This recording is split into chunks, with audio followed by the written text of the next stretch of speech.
โอ้พี่น้องผิดพลาดเมื่อกี้นี่ผ่านป๊อปโบทึกเนาะแกมือไม่ผ่านป๊อปอ่ะถ่ายตอนนี้นะเมื่อกี้นี่โอ้โหลืมกดบ่ทันเมื่อกี้นี่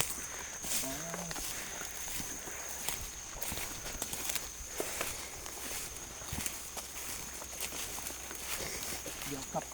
กลับไปนี่สิเฮ็ดเมนูลาบไก่ป่าให้เบิ่งเด้อท่านผู้ชมเด้อให้ FC เบิ่งลาบไก่ป่าแซ่บๆเด็ดเนาะแซ่บเลยเนาะผ่านเพื่อนไปศิลาไปป้าปันกิน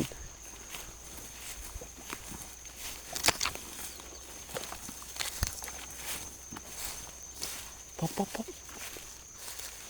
คลองแถวนี้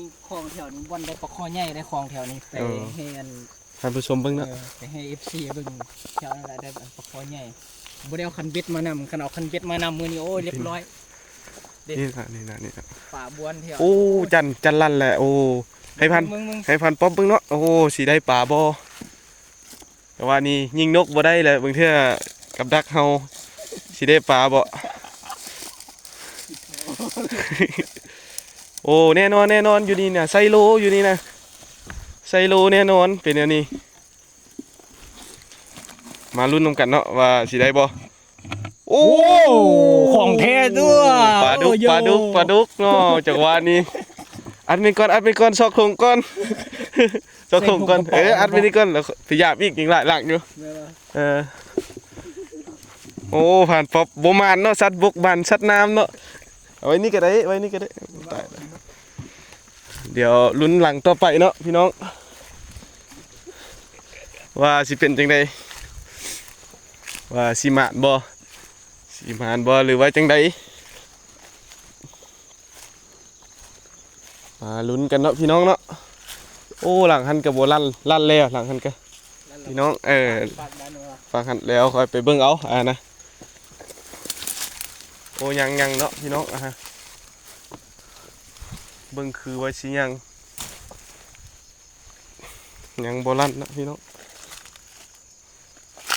ไปทางใดเบิดแล้วเนาะพี่น้องเนาะจันเฮานี่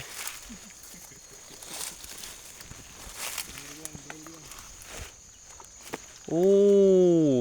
พี่น้องจันโบเห็นเนาะพี่น้องเห็นตะลังนึงเนาะจุ่มน้ำอยู่นี่เนาะโบราณ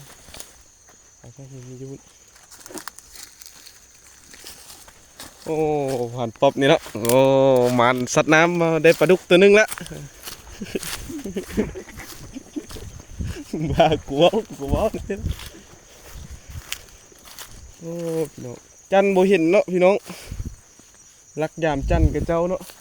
โอ้โหไต่ไปพุ่นได้ฮะไปเบิ่งดูฮะเราข้ามไปเบิ่งมีจันใส่อยู่หลังนึงได้ถ้าเราใกล้ไปนะฮะ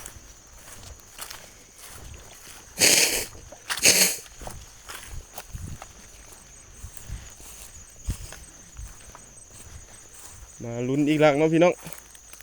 โอ้โบมีจันอยู่นี่อยู่พุ่นละเบิ่งกันนะเห็นบ่เนาะเบิ่งเอาจับโทรศัพท์นี่ไปเบิ่งนี่